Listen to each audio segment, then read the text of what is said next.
जय श्री राम।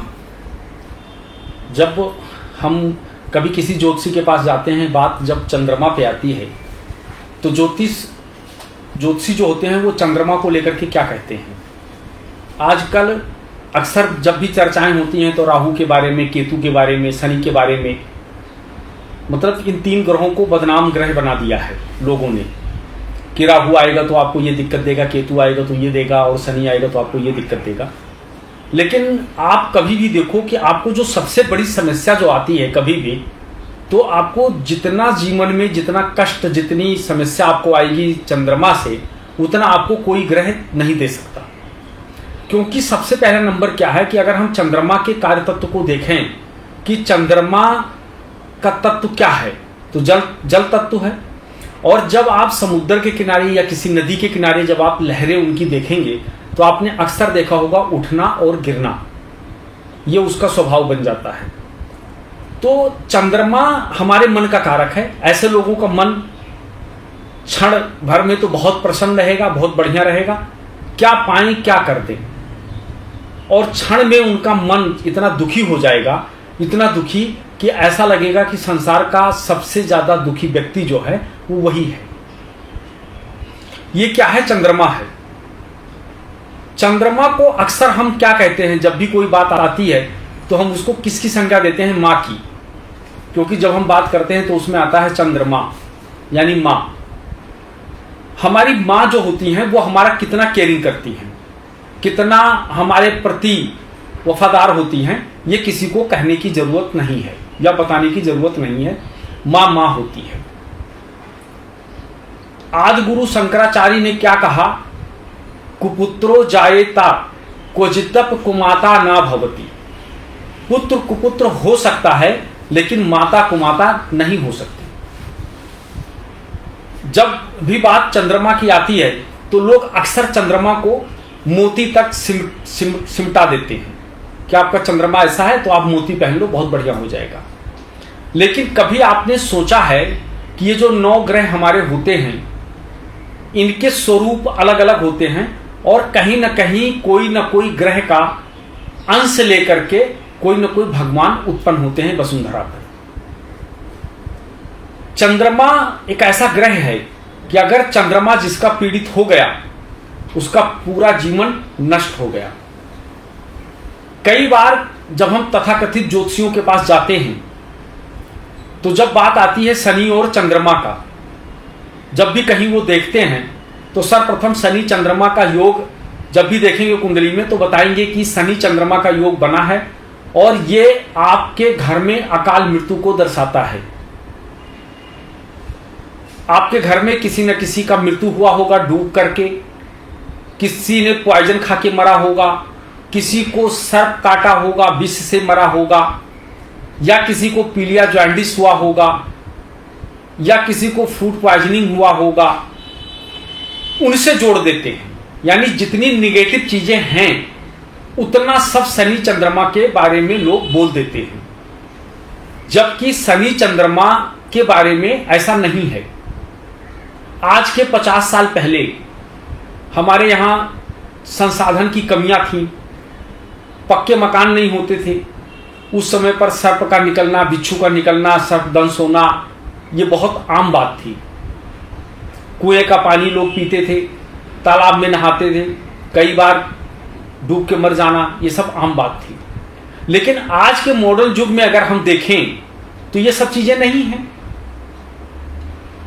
जब भी चंद्रमा जो होता है, ये सबसे बड़ा जो कारक होता है यह हमारे मन का होता है। जब भी चंद्रमा आपका खराब होगा तो आपका मन बहुत ज्यादा परेशान होगा, बहुत ज्यादा। हमेशा मन में किसी न किसी प्रकार की अशांति, दुविधाएं ये चलती रहेंगी। आज तक हर ग्रहों के अलाइनमेंट के बारे में बताया गया है, हर ग्रहों का किया गया है, लेकिन चंद्रमा एक ऐसा ग्रह है कि जिसका अलाइनमेंट नहीं किया जा सकता। क्योंकि चंद्रमा हमारा मन है। आज तक लोगों ने आत्मा, परमात्मा, योग, हर चीज की बात होती है, साधना, सब कुछ हो गया, लेकिन अंत में क्या होता है, वो साधक कहीं ना कहीं जाके गिर जाता है। जैसे महर्षि विश्वामित्र को देखिए, बहुत बड़ी तपस्या की, लेकिन अंत में क्या हुआ, उनकी मन की गति ने उनको ले जाकर के गिरा दिया। नारद जी को देखो, उनकी मन की गति ने क्या करा, उनको भी ले जाके गिरा दिया। ऐसे बहुत सारे उदाहरण हैं कि अगर चंद्रमा सही नहीं है और आपको मन पे नियंत्रण नहीं है तो आपके साथ कब क्या कर देगा कोई पता नहीं है। लेकिन लोग यहां शनि, राहु और केतु को बदनाम करने में लगे हुए हैं कि शनि, केतु और राहु ये ग्रह खराब है, ये तुमको पीड़ा देते हैं। सबसे ज्यादा पीड़ा हमको चंद्रमा देता है। आपने कई बार देखा होगा, जब चंद्रमा आपका पीड़ित होगा या पाप घर में होगा या पाप क्षेत्रीय होगा, तो आपने अक्सर देखा होगा कि व्यक्ति जब बुद्धि का प्रयोग नहीं कर पाता तो उसके मन में लगता है कि हमको अब इस शरीर का परित्याग कर देना चाहिए, और ऐसे लोग कहीं ना कहीं विष का प्रयोग करके और अपने शरीर को खत्म कर देते हैं। अगर वहां पर जब आप देखेंगे तो उसमें उसका जिम्मेदार चंद्रमा होगा। जब आपका चंद्रमा ठीक नहीं होगा तो आपको मानसिक पीड़ा मिलेगा और आपके माता को शारीरिक कष्ट मिलेगा। इसलिए चंद्रमा, आप बहुत बड़े संपत्ति के मालिक हैं, आपके घर में बहुत सारी चीजें हैं, हर भोग की वस्तुएं आपके घर में रखा है, परंतु आपका मन शांत नहीं है तो आप क्या करेंगे, आप प्रायः असंतुष्ट दिखेंगे। आपने देखा है बहुत सारे लोग होते हैं जिनके चेहरे पे हमेशा उदासी रहती है, उनके चेहरे पर पीलापन होता है, हमेशा वो निगेटिव बातें करेंगे। जब भी मिलेंगे तो जिम जाने से क्या होगा, अंत में मर जाना है, ये खाने से क्या होगा, ये पहनने से क्या होगा, हर जगह वो निगेटिव करेंगे और इतनी निगेटिव चीजें फैला देते हैं कि जो उनके सामने बैठा होता है वो खुद निगेटिव हो जाता है। ऐसे लोगों को हमेशा जल से बहुत डर लगता है, वो कभी जल के किनारे नहीं जाएंगे, और अगर जल के किनारे जाएंगे तो उनके मन में हमेशा एक ही बात रहेगा कि कहीं ऐसा तो नहीं कि मैं डूब के मर जाऊं या मैं डूब सकता हूं।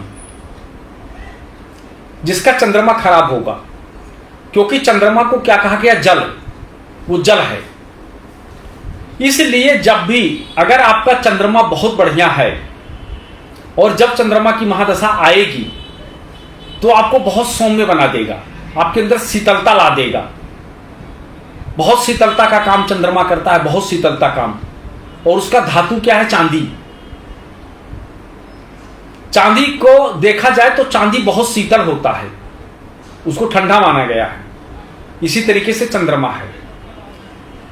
जब चंद्रमा की महादशा आती है तो आदमी के अंदर ऑटोमेटिक अपने आप शीतलता आ जाती है, और अगर चंद्रमा खराब होगा तो उनके मन में ऑटोमेटिक बहुत सारी निगेटिव बातें आती हैं। छोटी छोटी बातों को लेकर के वो निगेटिव हो जाते हैं, कभी भी वो पॉजिटिव हो ही नहीं पाते। जब भी उनसे बात करोगे खुद मानसिक पीड़ा में रहेंगे और तुमको भी मानसिक पीड़ा दे देंगे। कई बार लोग कहते हैं कि चंद्रमा है, इसका हम क्या उपाय करें जिससे कि हमारा चंद्रमा हमको अच्छा फल दे, हमारे लिए बढ़िया हो जाए। जब भी हम ये चीजों पे आते हैं, चंद्रमा को लेकर के जब हम भी आते हैं, तो जब उपाय की बात आती है तो प्रायः यही कहा जाता है कि आप मोती पहन लो, आपका चंद्रमा ठीक हो जाएगा। चंद्रमा क्या है और मोती क्या है? क्या चंद्रमा का अलाइनमेंट मोती है? इसलिए चंद्रमा जल तत्व है। आप जब चंद्रमा से संबंधित चीजों का दान करेंगे तो उससे जाकर के आपको फायदा मिलेगा। जैसे क्या होता है कि आपको कहीं पर भी शमशान घाट, बस अड्डा, रेलवे स्टेशन या रोड पे कहीं ना कहीं आपको प्याऊ बनवा देना चाहिए, जिससे जो लोग आएंगे पानी पिएंगे, उससे क्या होगा, तुम्हारा चंद्रमा ठीक हो जाएगा, यानी जल का दान। दूसरा चीज क्या होता है कि कम से कम पानी बहाने की कोशिश करें। आप जितना पानी बहाएंगे उतना ज्यादा आपका चंद्रमा खराब होगा। आप अक्सर देखते होंगे बहुत सारे लोग हैं अपने घर के सामने झाड़ू लगाते हैं, कूड़े को एकत्रित करते हैं और उसमें आग लगा देते हैं। उससे क्या होता है कि पॉल्यूशन फैलता है। जब आप ऐसा काम करते हैं तो आपका चंद्रमा खराब हो जाता है। बहुत सारे लोगों को आप देखेंगे, वो सुबह उठ करके उनका 20 सूत्री कार्यक्रम होता है कि पाइप लेंगे, मोटर चालू करेंगे और जब तक वो पानी अपने घर के सामने डालते रहेंगे जब तक पानी बहना शुरू ना कर दे। उससे उनकी चंद्रमा खराब हो जाता है। कई बार आप देखते हैं कि बहुत सारे लोग ऐसे होते हैं जो पानी गाड़ी धोने में, एक छोटी सी गाड़ी धोने में 50 लीटर पानी खराब कर देते हैं। उनका चंद्रमा खराब हो जाता है। जो प्रकृति के साथ रहते हैं, नेचुरल चीजों का प्रयोग करते हैं, उनका चंद्रमा बहुत बढ़िया होता है। क्योंकि चंद्रमा जो है वो हमारा मन है और हमारा मन कहां प्रसन्न होता है? जल के किनारे, हरियाली, अच्छी अच्छी अच्छी चीजों को देख करके, जहां पे पोल्यूशन वगैरह ना हो, वहां हमारा मन बहुत लगता है। मई जून का महीना, गर्मी का महीना, आप ऐसे में अगर जल पिलाते हैं लोगों को या जल का दान करते हैं तो आपके लिए बहुत अच्छा रहेगा। जितना जल संचय करेंगे उतना चंद्रमा आपका सही रहेगा। अब सबसे बड़ा जो चंद्रमा की रेमेडी होती है कि चंद्रमा को मां कहा गया है। अगर आप अपनी मां के साथ शत्रुवत व्यवहार करते हैं, अच्छा नहीं करते और आपने मोती पहन रखा है, आपके चंद्रमा का अलाइनमेंट कभी नहीं होगा। कितना प्रयास कर लो पर चंद्रमा का नहीं हो सकता। क्योंकि चंद्रमा का इसलिए नहीं होगा क्योंकि आपका मां आपसे संतुष्ट नहीं है, इसलिए नहीं होगा। जो व्यक्ति अपनी मां का सेवा करते हैं, मां का आशीर्वाद लेते हैं, मां के शरण में रहते हैं, उनका चंद्रमा बहुत बढ़िया रहता है। उसके बाद चंद्रमा का अंश लेकर के जो उत्पन्न हुए हैं वो भगवान श्री कृष्ण चंद्र महाराज, जो 27 कला से चंद्रमा है और उतने से ही भगवान श्री कृष्ण। जो व्यक्ति बैठ करके और श्री कृष्ण के नामों का स्मरण करते हैं या राधा कृष्णा कहते हैं, उनका चंद्रमा बहुत बढ़िया रहता है। उनका मन कभी विचलित नहीं होगा, उनका मन हमेशा बढ़िया रहेगा। अक्सर लोग 2 कॉम्बिनेशन को, 3 कॉम्बिनेशन को जब भी कुंडली में देखते हैं तो उसको बहुत बुरा मानते हैं। एक तो शनि चंद्रमा का, राहु चंद्रमा का, केतु चंद्रमा का, इसको बहुत गलत कहते हैं। जबकि आप कभी भी देखो शनि चंद्रमा का जो कॉम्बिनेशन होगा, ऐसे व्यक्ति को जो भी कर्म करेगा वो पूरा मन के साथ करता है और उसका जो मन ज्यादा लगता है वो कर्म स्थल पे, यानी जहां पर उसका कर्म करने का जगह होती है वहां पे उसका मन लगता है और वो कर्म योगी होता है। क्योंकि शनि कर्म है और चंद्रमा मन है। ऐसे लोग अपना जो भी कर्म करते हैं मन से करते हैं और जब वो मन से करते हैं तो उनको बहुत संतुष्टि मिलती है, आत्मसंतुष्टि उनको मिलती है। लेकिन शनि चंद्रमा का योग जो हमारे जीवन में करता है वो क्या करता है, रात को मृत्यु व्यक्ति के सपने दिखाई पड़ते हैं, उनको मरे हुए व्यक्तियों के सपने दिखाई पड़ना। जब कृष्ण पक्ष आता है तो नींद की कमी हो जाना। हमेशा वो व्यक्ति क्या होता है, दूसरे की नकल करना। वो व्यक्ति कैसा है, क्या है, मेरी पर्सनालिटी कैसी लग रही है, कहीं मेरी पर्सनालिटी उससे खराब तो नहीं लग रही है। अब हमेशा वो अपने पर्सनालिटी को डेवलप करने में लगे रहते हैं। जब भी शनि चंद्रमा का योग बनेगा तो वो गुप्त चिंताएं करते रहते हैं। हमेशा उनका मन चिंता में रहता है अपने कर्म को लेकर के।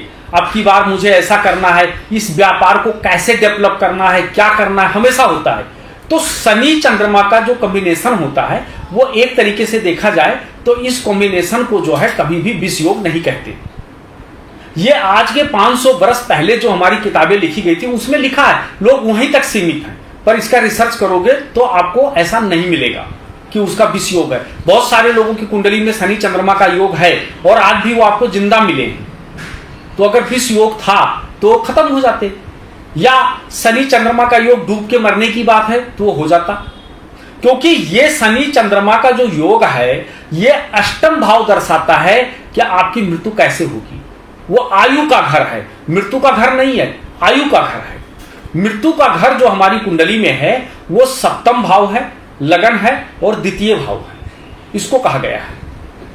अष्टम भाव नहीं कहा गया। अष्टम भाव तो ये कहता है, वो बताता आयु कितनी है तुम्हारी, निकट में जब तुम्हें कोई प्रॉब्लम आएगी तो कैसी प्रॉब्लम आएगी और कैसे प्रॉब्लम से तुम्हारी मृत्यु हो सकती है।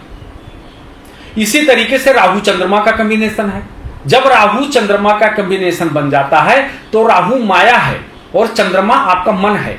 ऐसा व्यक्ति का मन मायावी हो जाता है, तरह तरह के युक्तियां उनके मन में आता रहता है, वो उनका प्रयोग करते रहते हैं। हमेशा उनके मन में माया चलती रहती है, इसका कैसे ले लूं, इससे कैसा पैसा मिलेगा, कैसे क्या होगा, और हमेशा वो सफरिंग करता है और उसको लगता है कि मैं जितना सफरिंग करूंगा उतना मेरा आय बढ़िया हो जाएगा। सत्य है, जितना शनि चंद्रमा का युक्ति का व्यक्ति, राहु चंद्रमा के व्यक्ति जितना सफरिंग करेगा उतना उसको धन की प्राप्ति होगी, उतना बढ़िया आएगा। आपने कभी जीवन में ऐसे व्यक्ति देखे होंगे जो कई बार आपके मन की बात जान लेते हैं, या उनको कई बार वो कहते हैं ये व्यक्ति चीटर है, ये कभी काम नहीं आ सकता। वो पूर्व उनको पता हो जाता है ये कौन से ग्रह का कॉम्बिनेशन है जो उसको पहले बता देता है। अब यहां कॉम्बिनेशन केतु चंद्रमा को गलत कहा गया, लेकिन केतु चंद्रमा क्या है? केतु क्या है? केतु शुद्ध ब्रह्म है। ब्रह्म का मतलब ईश्वर, और चंद्रमा मन है। ऐसे लोगों के मन में जो वाक्य आता है वो ब्रह्म वाक्य होता है और उनको पूर्वाभास हो जाता है और वो पूर्व जान जाते हैं कि ये व्यक्ति के जीवन में, ये व्यक्ति जो सामने बैठा है ये कैसा होगा। वो कॉम्बिनेशन गलत नहीं होता है। आप हमेशा जान लीजिए, कुंडली का कोई घर अच्छा नहीं होता और कुंडली का कोई घर बुरा नहीं होता। जो ज्योतिषी किसी ग्रह को अच्छा कहें और किसी ग्रह को बुरा कहें, वो जीवन में ज्योतिषी नहीं बन सकता, क्योंकि हर ग्रहों के पास दो चीजें होती हैं। एक होता है तुमको ऐश्वर्य देना और दूसरा होता है तुमको मुक्त करना। ये दोनों चीजें हर ग्रह के अंदर होता है। कोई ग्रह अच्छा नहीं, कोई ग्रह बुरा नहीं।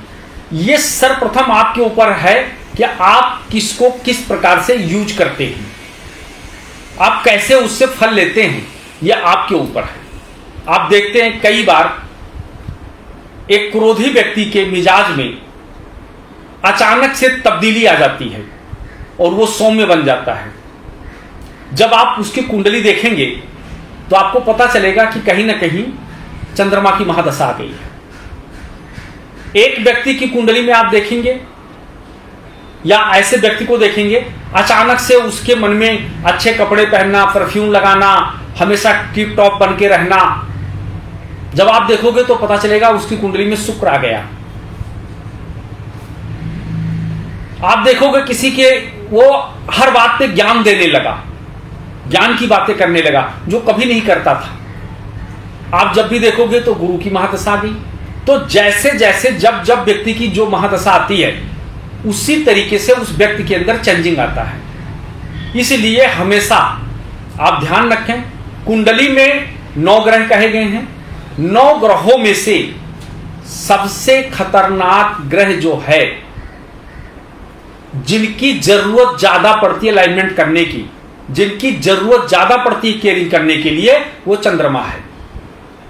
इसलिए अपने चंद्रमा को सही करने के लिए सत्य कर्म करो, मां की सेवा करो, श्वेत वस्त्र धारण करो, सफेद चीजों का दान करो, जल कम से कम बहाओ, जल का दान करो, मई जून के महीने में प्याऊ लगवाओ, शमशान घाट में प्याऊ लगवाओ। उससे क्या होगा कि आपका चंद्रमा सही हो जाएगा, और जब आपका चंद्रमा सही हो जाएगा तभी आप अपने आप को कंफर्ट महसूस करोगे। और अगर आपका चंद्रमा सही नहीं है तो सब कुछ होते हुए फिर भी आप अपने आप को अच्छा महसूस नहीं कर सकते। फिलहाल इस एपिसोड में इतना ही है। अगर आप लोगों को हमारा वीडियो अच्छा लगा तो प्लीज़ इसको लाइक और सब्सक्राइब जरूर करिएगा। कमेंट में बताइएगा कि आपको कैसा लगा, क्या समस्या है, और हमसे किसी भी प्रकार का अगर आप समाधान चाहते हैं तो आप हमारे नंबर पर संपर्क कर सकते हैं। जय श्री राम, हर हर महादेव।